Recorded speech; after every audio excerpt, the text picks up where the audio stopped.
12वां second छठा अध्याय। राजा परीक्षित को तक्षक सांप का काटना।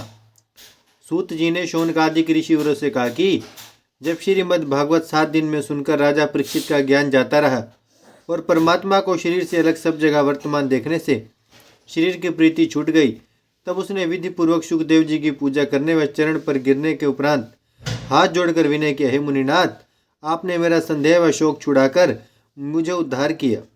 महात्मा व परोपकारी लोग सदा से अज्ञानी मनुष्यों को ज्ञान रूपी रस्सी बांध थमाकर निकालने के उपरांत भवसागर पार उतार देते हैं। यह भागवत पुराण, जिसके आदि मध्य और अंत में श्री कृष्ण जी का महात्म्य लिखा है, सुनकर मेरा मन हरि चरणों में लीन हो गया। इसलिए अब मुझे तक्षक सांप के काटने और अपने मरने का कुछ डर नहीं रहा। आज 7वें दिन तक्षक के काटने से मैं यह शरीर त्याग करूंगा। आप आज्ञा दीजिए तो बोलना छोड़कर श्याम सुंदर स्वरूप का ध्यान लगाऊं। सुखदेव जी ने कहा कि इससे मैं तुमको हरि चरणों का ध्यान अवश्य करना चाहिए। अब यह वचन सुनकर परीक्षित आंखें बंद करके श्री कृष्ण जी का ध्यान करने लगा और सुखदेव जी व सब ऋषिवर वहां से उठकर अपने अपने स्थान को चले गए। तब तक्षक सांप पैर दिन रहे अपने स्थान से ब्राह्मण का रूप धरकर परीक्षित को काटने चला। उसी समय कश्यप जी की आज्ञा से धन्वंतरी वैद्य तुमड़ी का अधिक सब औषधियों को झोली में लेकर परीक्षित को अच्छा करने के लिए घर से निकले। जब राह में ब्राह्मण रूपी तक्षक ने धन्वंतरी को देखकर पूछा कि तुम कहाँ जाते हो, तब उन्होंने उत्तर दिया कि आज हस्तिनापुर में तक्षक सर्प राजा परीक्षित को काटेगा, इसलिए मैं उसका विष उतारने जाता हूँ। यह बात सुनकर माया रूपी ब्राह्मण ने पूछा कि क्या तुम तक्षक सांप के काटे हुए को अच्छा कर सकते हो? धन्वंतरी बोले, तक्षक क्या किसी तरह का सांप काटे, मैं अच्छा कर सकता हूँ। यह वचन सुनकर उसने कहा कि तक्षक सांप मैं हूँ, मैं एक वृक्ष को काटता हूँ, तुम फिर उसे हरा कर दो तो मुझे विश्वास हो कि परीक्षित का विष उतार सकोगे। धन्वंतरी ने कहा, बहुत अच्छा। जैसे ही तक्षक ने उसी जगह बरगद के वृक्ष को काटा, वैसे वह वृक्ष एक लोहार समेत जो उस पर चढ़ा हुआ लकड़ी काटता था, तक्षक के विष से जलकर राख हो गया। धन्वंतरी ब्राह्मण ने आचमन करके संजीवनी मंत्र पढ़कर जैसे उस राख पर पानी का छींटा मारा, वैसे राख में डाली व पत्ता निकलकर 2 घड़ी में वृक्ष जो का त्यों तैयार हो गया। लकड़ी काटने वाला लोहार भी जी उठा। यह हाल देखकर तक्षक सांप घबराकर धन्वंतरी से बोला, हे दिगराज, तुम जिस वस्तु की चाह रखकर परीक्षित का विष उतारने जाते हो, यह हाल देखकर तक्षक सांप घबराकर धन्वंतरी से बोला, हे दिगराज, तुम किस वस्तु की चाह रखकर परीक्षित का विष उतारने जाते हो? धन्वंतरी ने उत्तर दिया कि हम ऐसे धर्मात्मा राजा को, जिससे बहुत लोगों का भला होता है, जिलाकर मुंह मांगा धन पावेंगे। तक्षक बोला, महाराज, तुम केवल विष उतारने का मंत्र जानते हो या और भी कुछ ज्ञान रखते हो? धन्वंतरी ने कहा कि मैं भूत, भविष्यत, वर्तमान तीनों कालों की बातें जान सकता हूं। यह बात सुनकर तक्षक ने पूछा, हे दिगराज, पहले तुम विचारो कि राजा परीक्षित की आयु पूरी हो चुकी है, कुछ और बाकी है? धन्वंतरी ने अपनी विद्या से विचार कर कहा कि परीक्षित की आयु पूरी होकर अब थोड़ा विलंब उसके मरने में रह गया है। यह बात सुनकर तक्षक बोला कि महाराज, जब ऐसा है तब तुम्हारा मंत्र उसको गुण ना करेगा। उसकी कुछ आयु होती तो तुम अवश्य उसे जिला देते, और तुम्हें द्रव्य की चाह है तो मुझसे लेकर अपने घर चले जाओ। धन्वंतरी ने कहा, बहुत अच्छा। तक्षक ने एक वृक्ष के नीचे उनको द्रव्य बतला दिया। धन्वंतरी वहां खोदकर जितना उनसे उठ सका उतना द्रव्य लेकर अपने घर चले गए। तक्षक हस्तिनापुर में जाकर कीड़ा रूप से एक फूल में बैठ गया। जब ब्राह्मणों ने वह फूल उठाकर राजा परीक्षित को दिया, तब कीड़ा रूपी तक्षक ने फूल से निकलकर जैसे परीक्षित को काट लिया, वैसे ही राजा का शरीर जलकर राख हो गया और चैतन्य आत्मा दिव्य विमान पर बैठकर बैकुंठ में पहुंचा। तक्षक सांप वहां से उड़कर इंद्रलोक में चला गया। यह हाल देखकर जितने लोग उस जगह बैठे थे रोने लगे। नगर वालों ने यह समाचार सुनकर बड़ा शोक किया। जन्मजय ने अपने पिता परीक्षित को दाह देकर शास्त्रानुसार उनका क्रियाक्रम किया और मंत्रियों की इच्छा अनुसार राज सिंहासन पर बैठा। जो लोहार वृक्ष के साथ जलकर फिर जी उठा था, उसने हस्तिनापुर में आकर वहां का सब हाल तक्षक सांप और धन्वंतरी ब्राह्मण से जो बातें हुई थी, जो की तो सब लोगों से कही। यह समाचार परीक्षित के मंत्रियों ने सुनकर तक्षक से बहुत बुरा माना।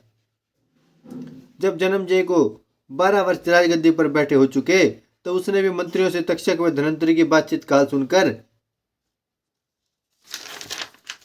बहुत क्रोध करके कहा कि तक्षक ने श्रृंगी ऋषि के शाप देने से मेरे पिता को काटा तो उसका दोष नहीं था, और उसने धन्वंतरि वैद्य को राह में द्रव्य देकर हस्तिनापुर आने से बरजा, इसलिए मैं उसे अपना शत्रु समझकर इस तरह सब सांपों को अपने पिता के बदले जला डालूंगा, जिसमें उनका वंश संसार में न रहे।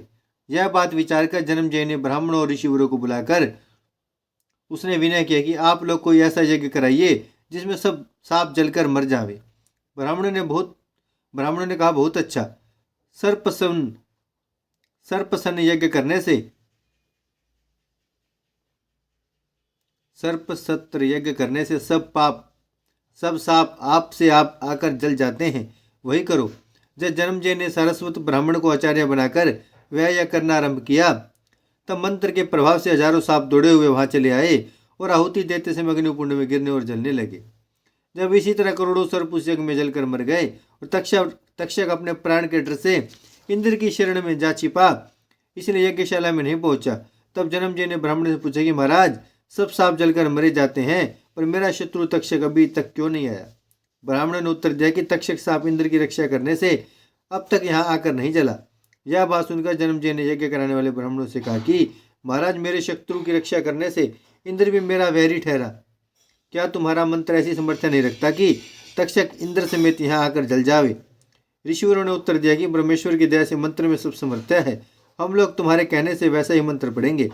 जैसे ब्राह्मणों ने वही मंत्र पढ़कर अग्निकुंड में आहुति डाली, वैसे ही राजा इंद्र का सिंहासन जिसके पीछे वह सर्प बैठा था तक्षक समेत उड़ा। यह हाल देखकर वासुकी नाग के नाती आस्तिक ने बृहस्पति पुरोहित से कहा कि यदि इस समय आप कुछ सहायता इंद्र व तक्षक की नहीं करते तो ये दोनों अग्निकुंड में जलकर मर जाएंगे।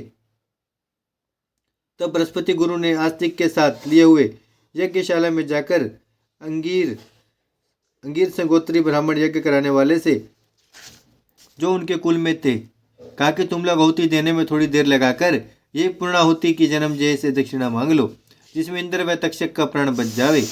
जब मंत्र के प्रभाव से इंद्र का सिंहासन तक्षक समेत उड़ता हुआ यज्ञशाला में आ पहुंचा, तब बृहस्पति गुरु और आस्तिक ने बहुत स्तुति करने के उपरांत जन्मजय से कहा, हे राजन, परीक्षित को ब्राह्मण के शाप से मरना लिखा था, इसमें तक्षक का कुछ दोष नहीं है। तक्षक सब सर्पों का राजा है, अमृत पीने से वह मर नहीं सकता, और तुम जो समझते हो कि तक्षक के काटने से हमारा बाप मरा, तो यह बात ज्ञान के बाहर है। मरना जीना, दुख सुख, हानि लाभ परमेश्वर की इच्छा और अपने प्रारब्ध से होता है। जिस तरह संसारी लोग आग से जलने, पानी में डूबने, शस्त्र द्वारा मारने, सांप के काटने, बाघ के खाने, स्थान से गिरने, विष देने और अनेक रोग आदि से जैसा जिसके प्रारब्ध में लिखा रहता है मर जाते हैं, पर एक बहाना होकर मृत्यु का नाम कोई नहीं लेता, उसी तरह तुम्हारा पिता भी अपने प्रारब्ध अनुसार तक्षक सांप के काटने से मरकर मुक्ति पदवी पर पहुंचा। तुमने एक तक्षक के बदले करोड़ों सर्प बिना अपराध जलाकर मार डाले। ज्ञानी व धर्मात्मा को ऐसा न करना चाहिए। अब अपना क्रोध क्षमा करके यह यज्ञ मत करो। परीक्षित का मरना अपने प्रारब्ध से समझकर और सर्पों को न जलाओ। किसी के मारने से कोई नहीं मरता। उन परमेश्वर को दंडवत करनी चाहिए जिनकी माया से लोगों को यह अभिमान उत्पन्न होता है कि हमने अपने शत्रु को मारकर जीत लिया। नारायण जी केवल यह बात कहने के लिए बनाकर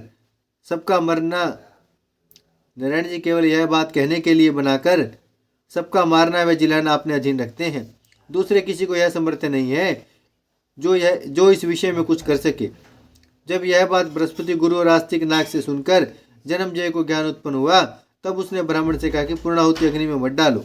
उस समय तक्षक ने जन्मजय को ऐसा वरदान दिया कि जो लोग हमारा व तुम्हारा स्मरण करेंगे उनको कोई सर्प न काटेगा। तब जन्मजय ने ऋषिवरों और ब्राह्मणों को दक्षिणा देकर विदा किया। तब बृहस्पति गुरु, जिनकी दया से इंद्र व तक्षक के प्राण बचे थे, उनको अपने साथ लेकर चले गए। इतनी कथा सुनाकर सूत जी ने श्याम सुंदर को ध्यान में दंडवत करके शौनकादिक ऋषियों से कहा कि हमने अमृत रूपी भागवत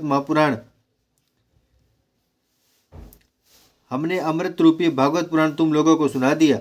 इसके प्रताप से सब पाप छूटकर तुम्हारी मुक्ति हो जाएगी। ओम श्री लक्ष्मी नारायण जी नमः।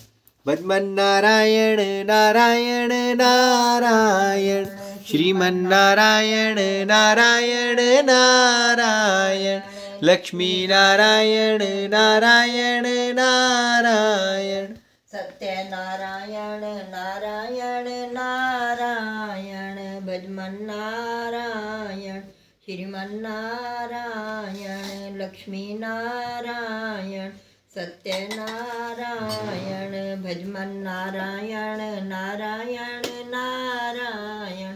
भागवत महापुराण की जय। लक्ष्मी नारायण भगवान की जय। गौ माता की जय। गंगा मैया की